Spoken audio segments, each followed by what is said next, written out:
Jungle.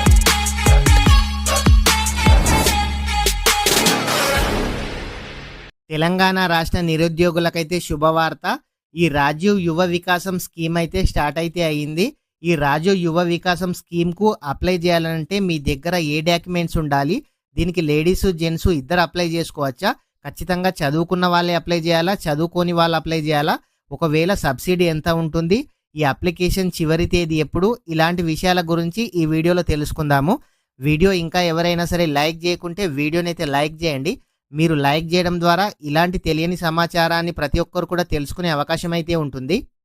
మీ friends కానీ family members ఎవరైనా study చేసి ఖాళీగా ఉన్న వాళ్ళకైతే ఈ వీడియో షేర్ చేయండి. ఈ వీడియో చూసి ప్రతి ఒక్కరు కూడా అప్లై చేసుకునే అవకాశం అయితే ఉంటుంది. మీరు మొదటిసారిగా మన ఛానల్ చూస్తున్నట్లయితే మన ఛానల్ని సబ్స్క్రైబ్ చేయండి. ఈ రాజీవ్ యువ వికాసం స్కీమ్కు అప్లై చేయాలనంటే ఖచ్చితంగా ఆధార్ కార్డు ఉండాలి, రేషన్ కార్డు ఉండాలి, ఇన్కమ్ సర్టిఫికేటు, క్యాస్ట్ సర్టిఫికేట్ ఉండాలి, కులము, ఆదాయం అయితే కంపల్సరీగా ఉండాలి. ఈ స్కీమ్కు ఎవరైతే అప్లై చేస్తున్నారో క్యాండిడేట్ యొక్క ఫోటో ఉండాలి, అదేవిధంగా బ్యాంక్ అకౌంట్ ఉండాలి, ఫోన్ నంబర్ అయితే ఉండాలి. మీ ఆధార్ కార్డుకు లింక్ ఉన్న ఫోన్ నంబరే ఉండాలి. ఈ సర్టిఫికేట్స్ అన్నీ ఉన్న వాళ్ళు మాత్రమే ఈ రాజీవ్ యువ వికాసం స్కీమ్కి అయితే అప్లై అయితే చేసుకోవచ్చు. ఈ స్కీమ్కు ఏప్రిల్ 5వ తేదీ వరకు అయితే టైం ఉంది. అంతలోపు ప్రతి ఒక్కరు కూడా అప్లై అయితే చేయండి. మీ దగ్గర క్యాస్ట్ కానీ ఇన్కమ్ లేకుంటే అప్లై అయితే చేసుకోండి.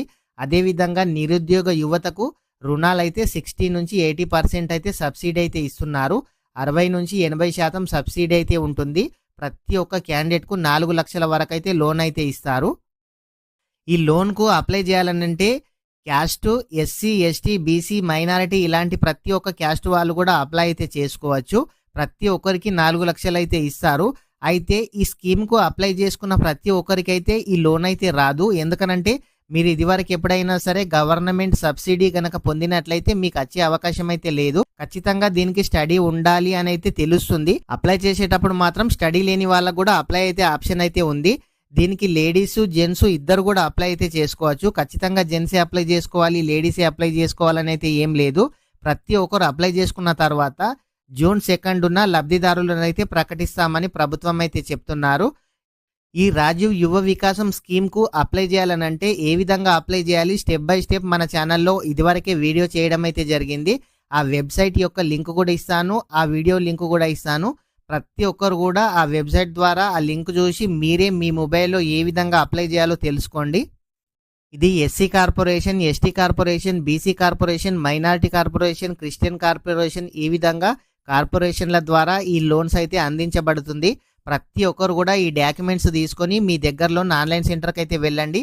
ఒకవేళ మీకు మీ మొబైల్లో కనుక అప్లై చేసుకోవడం వస్తే మీరైతే అప్లై అయితే చేసుకోండి. ఫ్రెండ్స్, ఇంకా ఎవరైనా సరే ఈ వీడియో కనుక లైక్ చేయకుంటే వీడియోని అయితే లైక్ చేయండి. అదేవిధంగా మొదటిసారిగా మన ఛానల్ చూస్తున్నట్లయితే మన ఛానల్ని సబ్స్క్రైబ్ చేయండి. మీ ఫ్రెండ్స్ అండ్ ఫ్యామిలీ మెంబర్కి వీడియో షేర్ చేయండి. Thank you friends.